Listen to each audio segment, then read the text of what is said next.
Muy buenas tardes. En nuestra clase de hoy sobre la película El oscuro objeto del deseo, pues vamos a hacer una retroalimentación que tiene que ver con el concepto que venimos trabajando, el inconsciente. En esa línea de ideas, pues estamos trabajando las mismas competencias que ya hablamos en la clase anterior y obviamente seguimos trabajando el inconsciente como un elemento clave para entendernos como seres humanos. En esa línea de ideas, pues vamos a empezar a hablar un poco sobre la película. Primero que todo, espero se encuentren muy bien de salud compartiendo en familia. Bueno, según sus talleres, llego a la conclusión que les gustó la película, por lo menos a la mayoría. Veo que se dejaron atrapar por Mateo y Conchita. Se dejaron cautivar por su historia. Antes de seguir adelante, debo señalar que hicieron un análisis muy bueno de la relación entre estos dos personajes. Y pues les agradezco de corazón que me permitieron identificar algunos aspectos que eran evidentes pero que habían pasado desapercibidos para mí. Muchas gracias. Comencemos. Entre las escenas que les llamó la atención están la acción de mojar a Mateo en el tren por parte de Conchita, el saco que se pasea a lo largo de la película y que luego Mateo carga, el ratón que mata el mayordomo con una trampa, la mosca en el vaso de agua de Mateo y una que para mí es muy llamativa, la de cargar un cerdo como si fuera un bebé por parte de las gitanas. También están las escenas terroristas que aparecen a lo largo de la película. Bueno, en general son escenas que dan cuenta de la corriente surrealista en la cual se ha enmarcado a Luis Buñuel, quien murió en 1983. Este es uno de los más importantes directores en la historia del cine. En ese oscuro objeto del deseo, película 1977, podemos ver manifestaciones del inconsciente propias del surrealismo. Un ratón que se pasea en medio de una conversación entre la mamá de Conchita y Mateo, por ejemplo.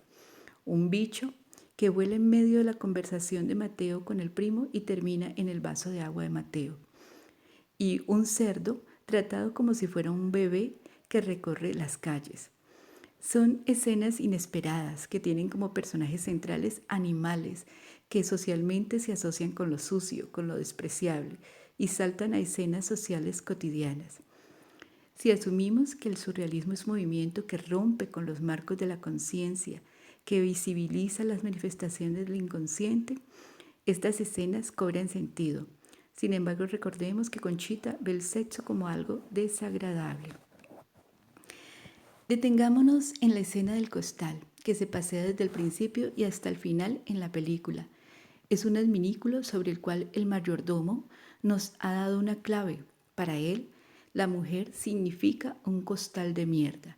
Es un ser asqueroso, repugnante, tal como la mosca, el ratón y hasta el cerdo. Y luego vemos cómo Mateo carga ese costal, lo cual parece absurdo. ¿Cómo es posible que un hombre de la alcurnia de Mateo cargue un costal? Las escenas terroristas las podemos también interpretar, y recordemos que este es un ejercicio interpretativo, como manifestaciones imprevistas que desconciertan, que infunden miedo o por lo menos nos conmueven de tal manera como lo hacen las manifestaciones del inconsciente.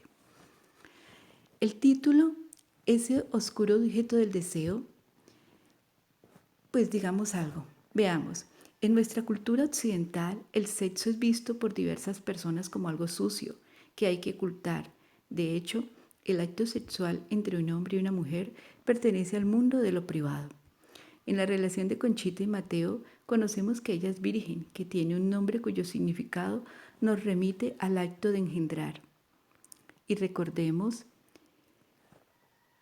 que la Virgen María quedó embarazada por obra y gracia del Espíritu Santo, literalmente. También tengamos en cuenta que Conchita no se entrega a Mateo por temor a que éste la abandone, tal como ella se siente respecto a un padre que se quitó la vida y por ende la abandonó para siempre.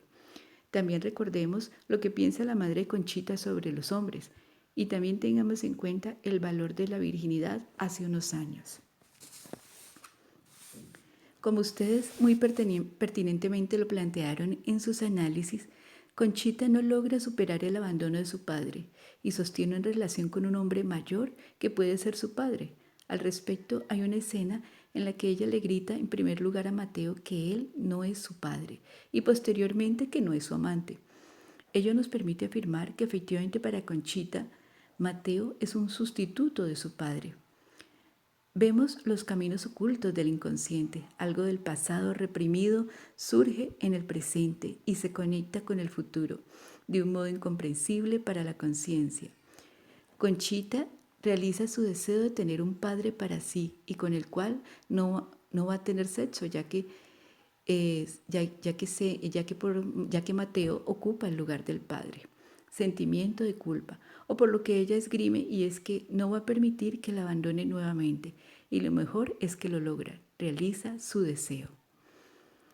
También podemos interpretar que Conchita muestra un deseo de venganza por el abandono de que fue objeto alguna vez, y realiza su venganza no dando aquello que tanto desea Mateo.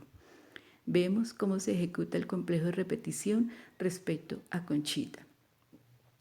O sea, el inconsciente se manifiesta en las vidas de Conchita y Mateo de modo no evidente para sus conciencias, solo lo viven en su relación y el objeto podríamos afirmar que es una sexualidad frustrada para Conchita y Mateo. También es oscuro en cuanto a la imposibilidad para ambos de terminar esa relación, dado que la misma se origina en el inconsciente, no es del orden de la conciencia, de la voluntad. En conclusión, a mí me parece que es una película en la cual vemos el inconsciente. Ojalá que ustedes también opinen lo mismo. Es una película que muestra el determinismo del inconsciente en nuestras vidas. Espero hayan disfrutado la película, que es uno de los clásicos del cine. Y bueno, un abrazo y hasta otro video.